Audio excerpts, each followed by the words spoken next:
Hey guys, it's Mrs. Mounts here. Welcome to your first week of remote learning.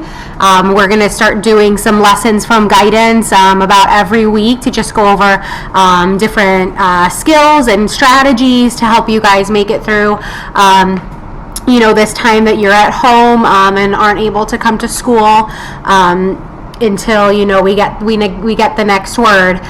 So this first week's going to be about some problem solving skills. You've now been at home for about 2.5 weeks, and maybe mom, dad, or grandma, whoever you live with, has started to point out that you might not be getting along quite as well with your brother or sister or cousin at home. So let's talk about maybe an example of that and some skills that you can utilize, that you can use at home to help get along better with each other, so that we're not putting so much stress on mom and dad or grandma. So maybe I'm wrong and you and your brother or you and your sister are BFFs and getting along just fine throughout this time at home. So you might look like this. But if you are anything like me and my brother when I was growing up and I was younger, sometimes when we were at home together, we would get into some pretty big arguments, and we would argue about little things. Sometimes we'd argue about big things, and with a lot of downtime, especially at home, and trying to learn how this remote learning works for you and for your family, you might be arguing about things like who gets the next turn on the computer if you do have a device at home, who gets to use the remote control, who ate the last granola bar, maybe your younger sibling keeps busting into your bedroom and you don't want them in there. There's a lot of things that you might be fighting or arguing about. So let's try to come up with some strategies and some steps that you guys can follow so that you're not arguing and fighting as much, and then maybe you're not getting into trouble and you can get some extra privileges at home if you and your brother or you and your sister are getting along really, really well. Let's make that easy for mom and dad or for your parent or guardian. Alright, so I'm going to teach you guys about the problem-solving steps that are included in our second step curriculum. A lot of you guys have seen this already because we use this in SES when you're at school during that activity time. The problem-solving steps start with S, say the problem. So you're going to want to say that problem without blame, without judgment. We're not going to say that it's brother's fault for eating the last granola bar and that's why we're in a fight. We're just gonna say it matter-of-factly, which means just the facts of what happened. So you say that problem.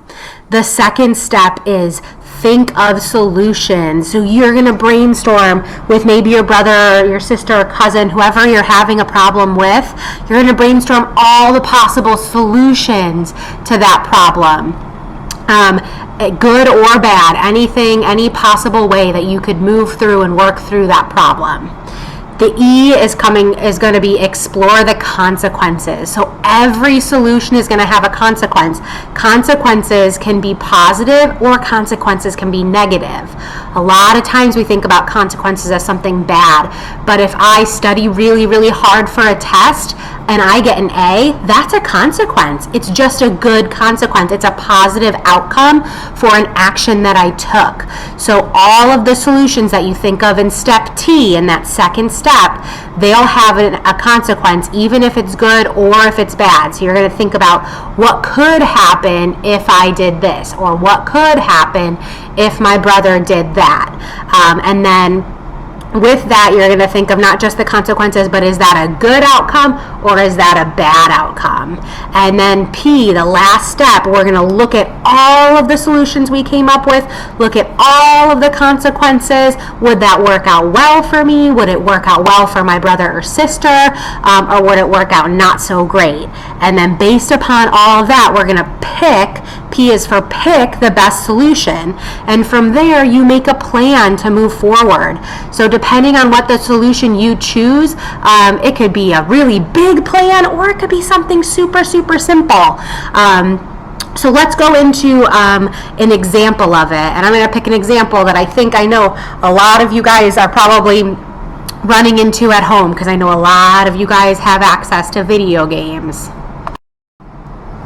Okay, so the example that I'm going to give is you guys are at home and you've been home for 2+ weeks now and you've been playing a lot of video games, but on this particular day, your brother has been playing video games all morning long and you just want your turn. He's not budging, he's not moving off the couch, he's not even getting up to get a drink of water, and you really want your turn on the couch or on the video game, but you just don't know what to do. So, number 1 says, let's say the problem. So the problem is you want a turn to play video games, and your brother is playing them right now. So, what do we need to do, right? So when we say that problem, I'm not saying my brother won't give me a turn on video games, right? Because if I said that, that would be saying it with blame. But I'm just saying it, just the facts, just the truth of what's going on. And that's that I really want a turn to play video games, and my brother has been playing all morning long. Okay, so that's say the problem. Number 2 is that second step. We're focusing on those first 2 steps right here on this slide. That second step is think of solutions. So I came up with some solutions, but I'm going to give you a little bit of time at the end of this slide to think of maybe some other ones that I didn't think of that you might be thinking of in your head. So the first solution I thought of was just going up to the wall and unplugging the game console from the wall until your brother lets you have a turn. The next solution I thought of was asking your brother politely for a turn on the video game. The next solution I thought of was, if the game allows, like some of the games that you guys play are multiplayer. If the game is like that, maybe you guys could play at the same time. Another solution I thought of was just to yell at your brother until your mom takes the game away. Then neither of you get to play. The next one that I thought of was just kind of sitting there and waiting your turn. Maybe eventually he'll hand over the remote or the controller. And the last one that I thought of was, maybe it'd be a good idea to set a schedule for turn taking. Like maybe my brother can have an hour on the video game in the morning and I can have an hour on the video game in the afternoon. Now you guys take some time. Think about some possible solutions to the problem. You really want to turn to play the video game and your brother's been playing all morning long. Are there solutions that you guys thought of that I didn't?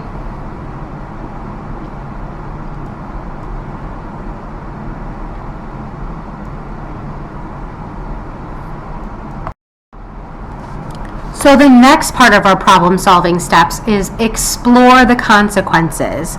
So we're going to think about every possible consequence for all those solutions that I came up with.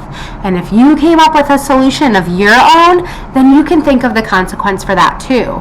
Now remember, consequences can be positive or negative. So we're going to think about each of these consequences as far as, will it work out well for me and for my brother or sister? That would be a positive consequence. If it wouldn't work out well for me or my brother in this example, then that would probably be a negative consequence. Okay, so let's focus on that first solution that I came up with. You really want to turn on that video game, and your brother's been playing all morning, so you decide you're just going to walk up to the wall, unplug the game console, and hold it hostage until he lets you have a turn. Let's think about that. How will it work out? I put a sad face in that column because I don't think that would work out too well for you or for your brother. That might turn into a big yelling match between the two of you, where then your parent or guardian comes in and yells at you and you get in trouble, and then you might just lose your video game privileges altogether. Let's take a look at the next solution. Ask politely for a turn on the video game. How will that work out for you? I think it would work out pretty well. I put a smiley face in that box. Your brother might say yes, and you'll just get to take equal turns. Maybe he just hadn't given you a turn because he thought that you just enjoyed sitting and watching him play. Maybe he didn't know that you wanted a turn. So you could just ask politely to take a turn. That might work out pretty well. The next solution is if the game is a multiplayer game. So you guys could play at the same time. So in order to do that, the solution would be ask to play at the same time. How will that work out? I put a smiley face again in that box because I think that would work out pretty well. You and your brother could get along and make your parent or guardian pretty happy if they see you playing together. The next one is that you choose as a solution is to just yell at your brother until your mom takes the game away, because then he loses his turn, and if you can't have one, well, you don't want anybody to have a turn. Let's explore the consequence of that one. How will that work out? I put a sad face in that box because I don't think that one would work out well for you or your brother. I think you definitely get in trouble from your parent or guardian. Let's take a look at the next solution. Wait for your turn. I think that this one could work out pretty well. Let's explore that consequence. Your brother might just eventually let you take your turn if you just keep waiting. He might realize, I wonder if my sibling wants a turn on the video game, and he might just end up giving you your turn.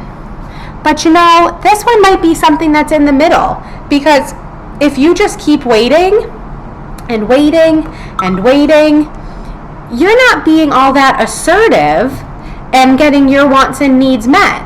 There's a polite way to ask for your turn. So maybe this one should be a straight face. Let's look at that last solution. The last solution says, set a schedule for turn taking. How will that work out for you? I think that would work out very well. Your brother and you could have set times for playing, and each of you would get a fair chance to play the video games. These are all of the consequences for all the possible solutions that I had come up with. Now I'll give you some time to think of a consequence for one of the solutions that you came up with on your own. Think about, how would that work out for you? How would that work out for your brother? Would it be a positive consequence or a negative consequence? Let's take a look at all of the consequences for all of the solutions that we came up with and brainstorm. Which one do we or do you think is the best solution to our problem? Now remember, in number 1, we named our problem. It was that I really want a turn to play video games, and my brother's been playing all morning. So we came up with lots and lots of solutions and then explored all the consequences. So now it's time for step 4. Pick the best solution. What do you think is the best solution to this problem?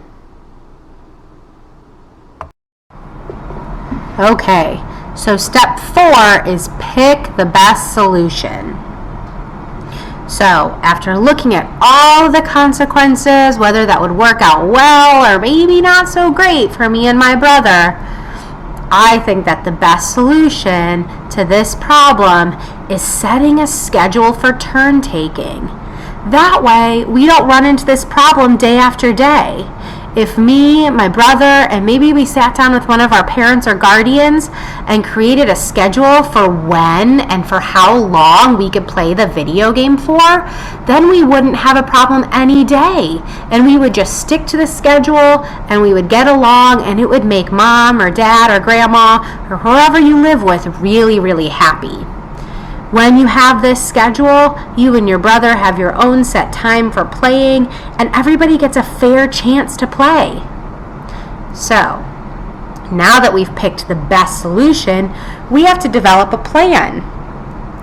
This plan requires a little bit of effort, so it's not super simple, but I think it's definitely easy enough for you guys to do on your own, maybe with the help of a parent or guardian, just a little bit.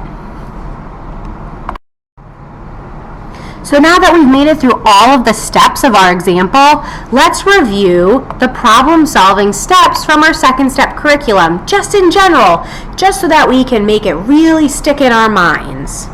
So, the first step is S, say the problem. Remember, you're going to say the problem without using any blame. The next step is T, think of solutions.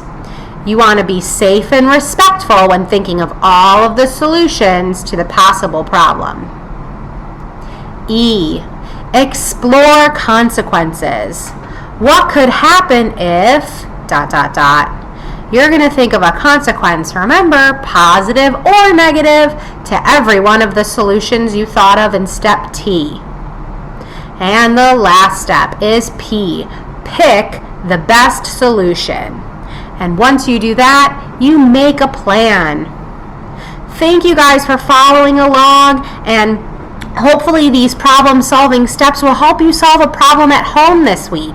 Maybe one that you're having with a brother or sister or a cousin. Some of you guys live with them too. So remember, follow these STEP problem-solving steps when you're faced with a problem at home, and hopefully they'll help you work through it and will help make this time at home a little easier and help you guys get along a little bit better. We miss you very much at Palm Bay Elementary. We hope everybody is staying healthy. Bye, guys.